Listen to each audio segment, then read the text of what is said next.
చాలా 2:15 లోపల ఉండాలి మనం.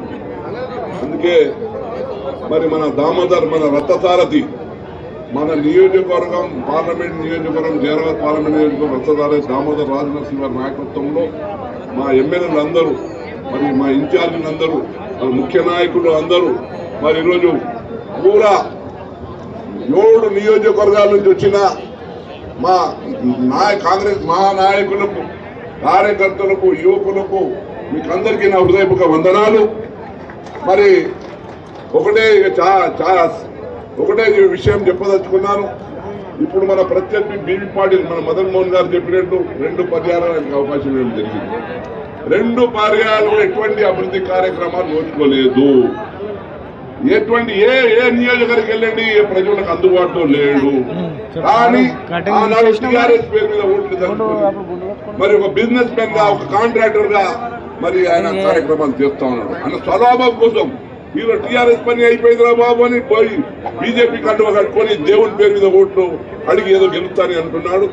దయచేసి మీరు అందరూ కూడా ముఖ్య కార్యకర్తలు ఈరోజు ముఖ్య నాయకులు ఈరోజు వచ్చిన వాళ్ళందరూ దయచేసి బీవీ పాటిల్ విషయంలో మీరు చెప్పాల్సిందా మనకి ఓటర్స్ వరకు మీరు ఆయన విషయంలో చెప్పాలి. ఎందుకంటే ఆయన 10 సంవత్సరాలు ఏం చేసినాడు. ఫస్ట్ క్వశ్చన్ ఆయన చేసింది ఏంది, మన నియోజకవర్గాన్ని కానీ మన దీనికి కానీ మన అభివృద్ధి కానీ అందుబాటులో కానీ ఏ విషయంలో ఉన్నాడని కూడా చెప్పాలి.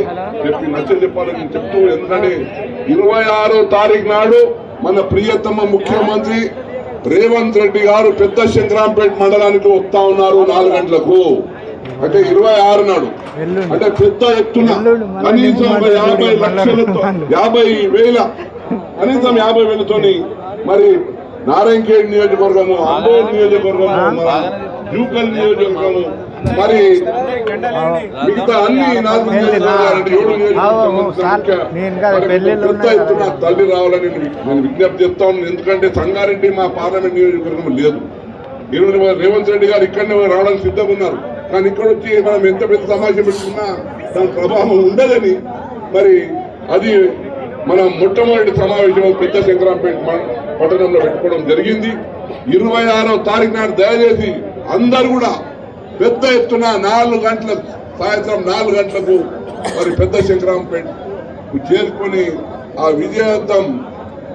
సభను విజయవంతం చేసి మన నాయకుడు ప్రియతమ నాయకుడు రేవంత్ రెడ్డి గారు మా ముఖ్య నాయకుడు దామోదర్ రాజనరసింహ గారు ఎమ్మెల్యే అందరూ కూడా సందేశాన్ని విలాసంగా అందజేస్తూ మరి వచ్చే ఎన్నికల్లో మీరు భారీ మెజార్టీతోని సురేష్ షెట్కార్ చేతి గుర్తు కూడా గెలిపిస్తారని చెప్తూ ఈ అవకాశం ఇచ్చిన మీకు ధన్యవాదాలు. జై హింద్, జై కాంగ్రెస్.